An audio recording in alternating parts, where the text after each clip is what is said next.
Welcome in the Inner Game podcast. This is a podcast where we have great conversations with CEOs and founders about their turning points, their insights, and the breakthrough moments that made them become successful. And today I have again a special lady in this podcast. Um, she is the founder of Nazanin Bigdeli Coaching and Mentorship, and I'm speaking with Nazanin Bigdeli. And my first question for you, Nazanin, and thank you, by the way, for your presence and for your time. But my first question I'm always asking, because it's so important, is how are you?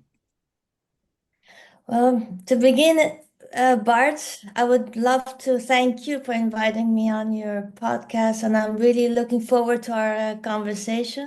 Mhm. And how am I doing? Actually, I'm doing great, but I'm going through quite some interesting times in my life. We all do. That's interesting that it's interesting.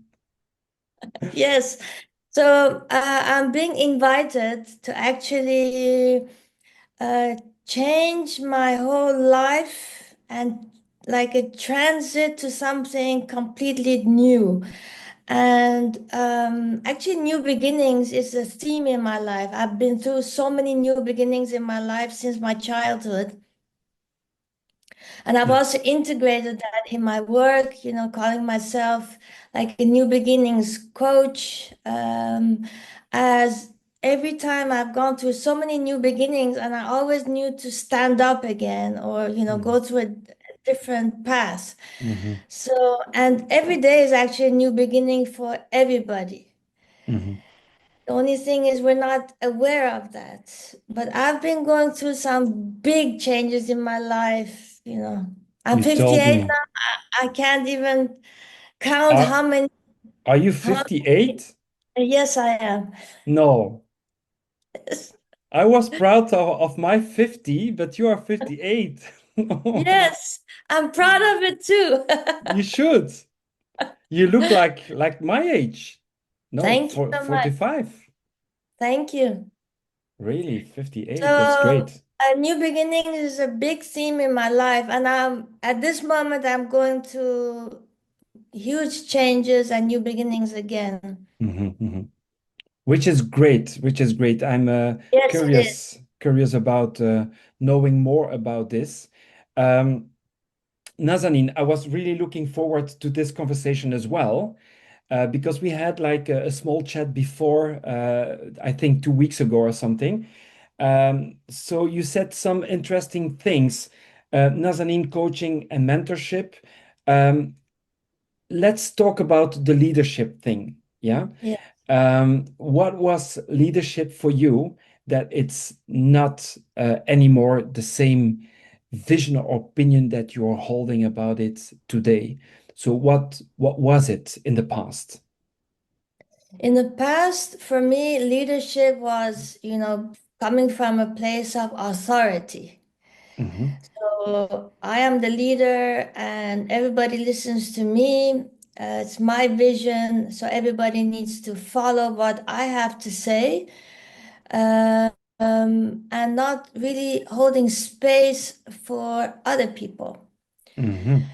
And for me today is exactly the other way around. So it's actually the transition of a boss to a leader. So what we will call today a boss was before the leader. And actually, it also happened in my life as a child. My parents came from a place of leadership, but they were like uh, they were coming from a place of authority. Whatever we say as children, you need Hmm. to do and follow. And that literally happened in my life when I was 12 years old and we left Iran um, uh, just before the revolution of 1979. So my parents, actually, my father notified us, you are leaving Iran. And there was no space for talking to us. How do you feel about it? And we just left. And he stayed in Iran. It's a different story, but that was for him leadership. But today it's completely different. Also, the way I am as a mother, I have an 18 and a 20-year-old daughter, two daughters I have, and I really try to do it differently. Hmm. That I hold space for them. So the leaders today, I believe in holding space for Hmm. others. It's Hmm. about setting the example and also being vulnerable and being mostly what I find important is being authentic. Hmm. Authenticity is key point to being a leader. And holding space, I mean that you lead people, you set the example, you give them the space to also take responsibility, Hmm. and also um, that they're allowed to make mistakes. Hmm. That you're a team, you're doing it together, and not like I am the boss, I'm the leader, I step forward and you follow me.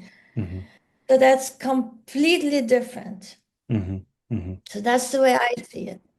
So yeah, so it's very beautiful. Actually, what you're saying, if I understood well, is from authority to authenticity, holding the Yes, space with absolutely. authenticity.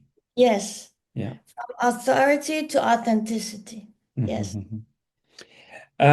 Nazanin, because you told me that you were born in Iran and you just told me that you left as well, or that your parents decided for you to leave Iran. Yes. But um, apart from this, when it comes to leadership, can you give me like one crucial moment in your life, in your career maybe, or in your life that changed totally your point of view on leadership? I would like to connect that to the moment I went on a path of spirituality. Hmm. So I think they're connected. That moment for me with how I saw leadership. And the turning point in my life is actually the reason I decided to divorce my then husband and the father of my two daughters. And I'm talking about a long time ago in 2009 when something big happened, quite traumatic in my life, in our marriage, which led to the point that in 2011 I decided to ask for a divorce. Hmm. And that's the moment I started my spiritual path. Actually, right at that moment, the shock and the moment one of my best friends, she was absolutely amazing. She played a key role into my transformation. Hmm. Is she said, Nazanin, just sit and breathe. Hmm. So she introduced me to breathing, to connecting to my body again, connecting to every cell of my body again, Hmm. and what's beyond that. Hmm. And that's when my spiritual path started. And it was an amazing, amazing journey. Painful, I tell you, it is so painful because you also see all your shadows and you have to face them. But that's when I can connect that part to how I saw leadership. And I had actually another turning point. A big turning point is, which is quite a, let's say, sensitive subject. Hmm. That is what happened in 2020. What Uh, happened? well, with the pandemic and Okay, so yeah. so I call it so-called pandemic. That was a big awakening for me of how I saw leadership, how I thought leadership should look like, and how it turned out to be. And how was that? Well, I saw, let's say, all the authorities and governments being anything except a leader. Yeah. So In what not way? in the way of not listening to the people, of deciding what is best for the people, and taking decisions which had tremendous effect on the mental health globally. Mhm. So that thing is coming back, and so your father decided for you. Yes, Now the government decides for you. yes. Yeah. So. But let's say I took a different path than what the government told me to do. Mhm, mhm. How different Yes. was this from, because in that time when your father decided for you, how old were you? I was almost 12. Almost 12. So now you're, yeah, like a few years ago, around 50. How was it 54, different? 53, yeah. Yeah, how was it different with back at that time when your father decided for you? Now it's government. So you said it's quite different. How was it different? Well, as a little child, especially being brought up in Iran, it's a completely different culture. Mhm, I'm sure it is changing now too, but at that moment, the parents make the decisions and the children just listen and follow. yeah. And I, as a back then 53-year-old woman, I knew that I can take my own decisions, and Mhm, especially, being on a different path, and the path of spirituality, but I'm also I want to name it actually being connected to yourself mhm, and to your higher self and the higher intelligence. mhm, mhm, To connect with that, and then feel whether it matches with my gut feeling.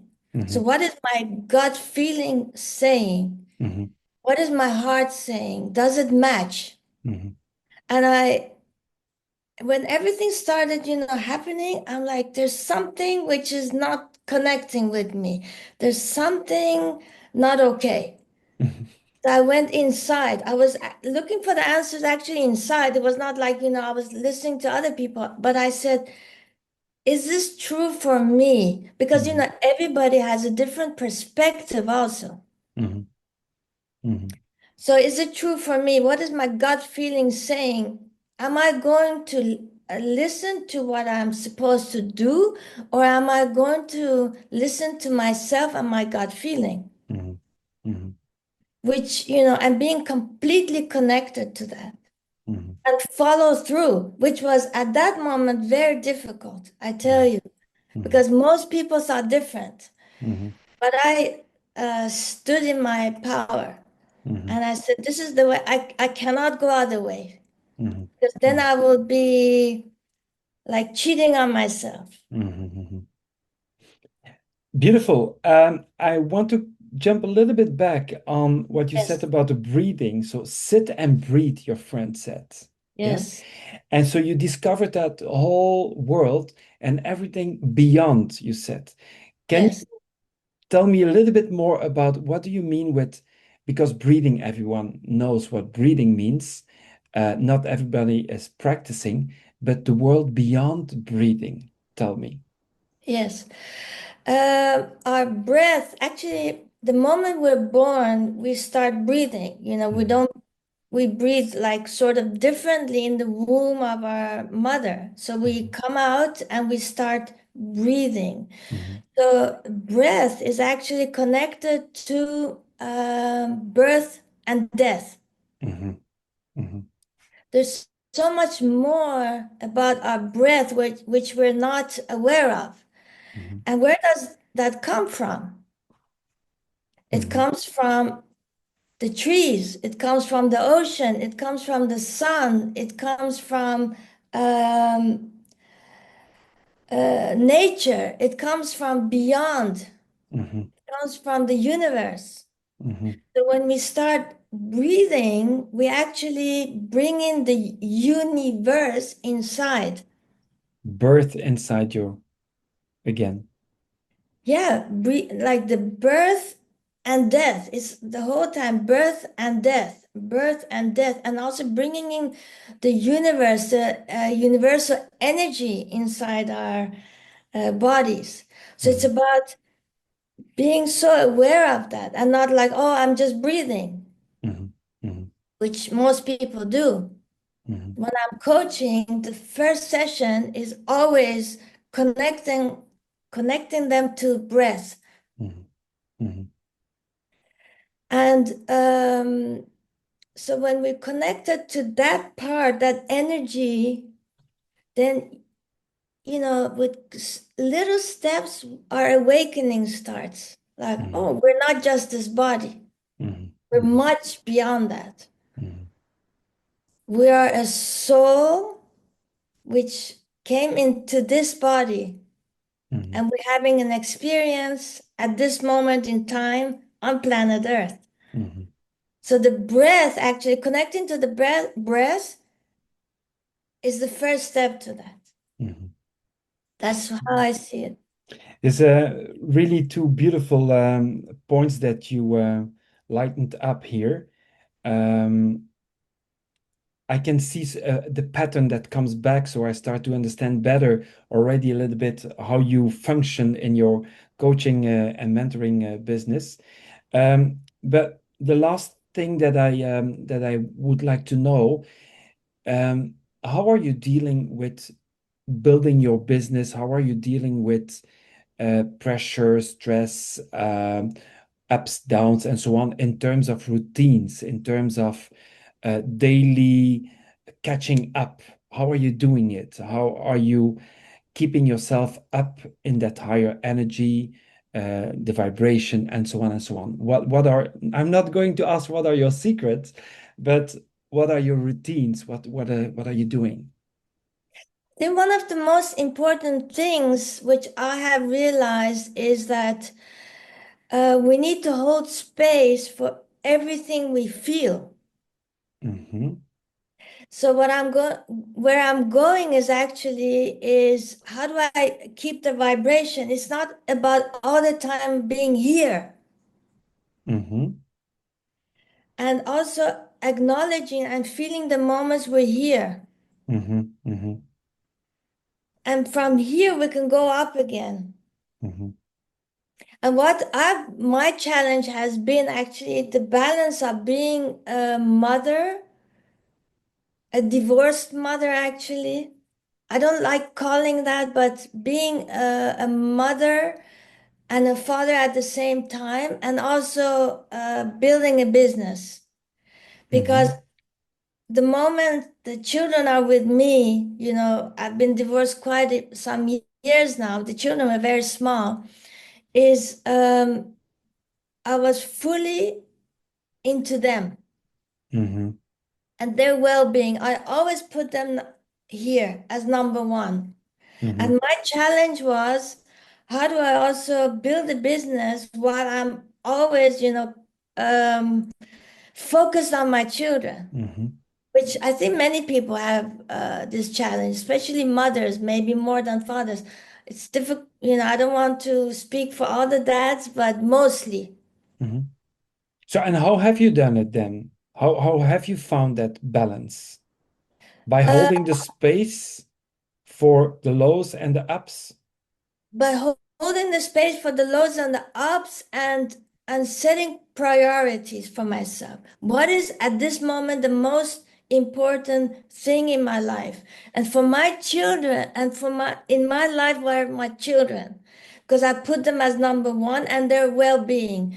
Hmm. So I saw that as I am responsible for my children and their well-being. And when they reach the age of 18 and above, they can lead their lives. Hmm. But I really wanted to be there for them. Hmm. So that meant is that I did my coaching, but my priority were my children. Hmm. So that's quite challenging because we're in a society which we're actually urged to do both. Mm-hmm. Be a good mother and work and be good at everything. Mm-hmm. And I decided I cannot be good at everything, Mm-hmm. but there's one priority for me, and those are my children. And do you feel, we are going deeper now, eh? Yes, Do you feel, Nazanin, that when you have to make this kind of choices, yes, in this case, you could have chosen to earn more money and to yes. put this focus on your business. Do you feel like that choosing for prioritizing your children has been the right choice for you, which turned finally in being able to build your business faster and more consistent? I mean, was it the right choice for you that impacted Absolutely. your business? It's not about my business, it's about my life. Mm-hmm. So, uh, in a whole. So we have Mm-hmm. to see everything as a whole. And Mm-hmm. yes, 100% I made the right decisions, because if I look at my children now who are 18 and 20-year-old, I am extremely proud of them. Mm-hmm. Mm-hmm. And I can say I was always there for them and still. Mm-hmm. So that And choice they was knew in a kind of alignment. alignment, yes. Yeah. Mm-hmm. And I do not believe in any mistakes. So I think every choice we make in our lives is the right choice at that moment. Mm-hmm. Mm-hmm. So going back to say, oh, I should have done different, is actually not acknowledging that you were at that moment at that stage, Mm-hmm. and you were supposed to be at that time at that stage. Okay, yeah. And actually saying I should have done different, but taken it means that, oh, I made mistakes. And Mm-hmm. I don't believe that. We do have lessons to learn, Mm-hmm. but that to say I could have done different means that was a mistake, and it was not. Mm-hmm. And at that moment was the right choice, because they needed at that moment as a home of stability, Mm-hmm. of harmony. And that's what I created for them. Mm-hmm. Are there other things that you're doing, like more actionable, or like physical things that you also practice apart from breathing? Other things Oh, that you yeah. practice or you do?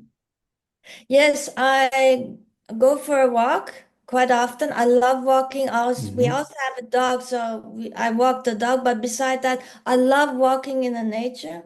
Mm-hmm. I love dancing. I Mm-hmm. dance a lot by myself, and my children know that as well. Oh, this mom, being crazy again. So I just put on, especially Persian music. I Oh love yeah. it. I dance. And I love playing tennis. I Mm-hmm. play tennis every week. I play padel. Um, yeah, I love having fun. Let's put it Mm-hmm. that. And meditations, obviously. Mm-hmm.